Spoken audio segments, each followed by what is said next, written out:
में दिलचस्पी शायद सबकी हो, काराकाट बीजेपी भी सोच रही होगी क्या करा है यहाँ पर।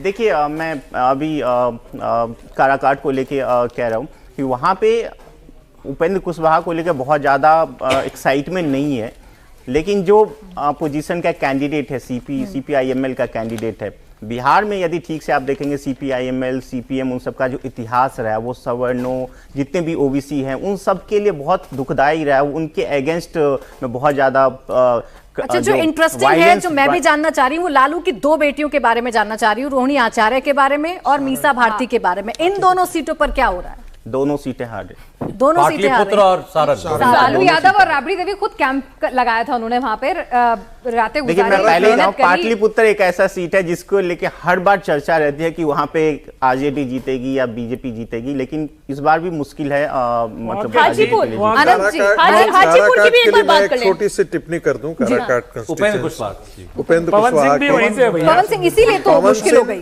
पवन सिंह को एक जाति विशेष का वहां पर वोट मिल रहा है, कंसोलिडेट कर रहा है, और थोड़ा सा यंग सवर्णों का वोट मिल रहा है।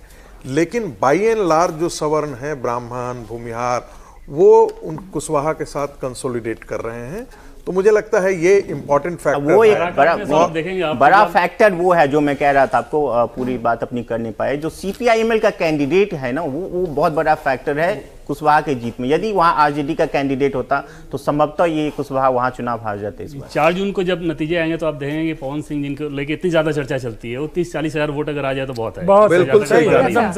दूसरी चीज की आपको हैरानी होगी ये जान के कि पवन सिंह की शर्त बैठने को लेकर सिर्फ और सिर्फ ये थी कि आप मनोज तिवारी का टिकट काट दीजिए।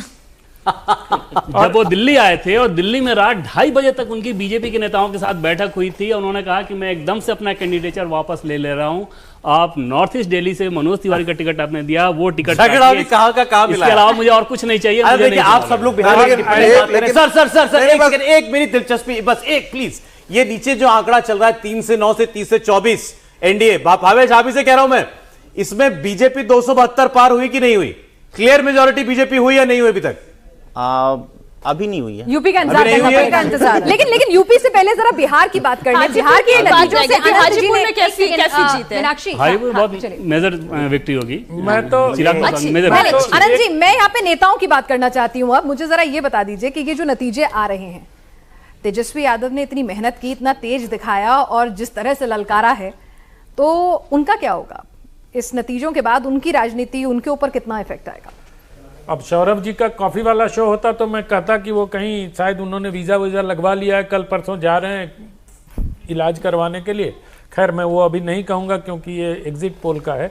एक बात मैं ये कहना चाहता हूं कि तेजस्वी यादव ने जो चुनाव लड़ा, उन्होंने अकेले लड़ा।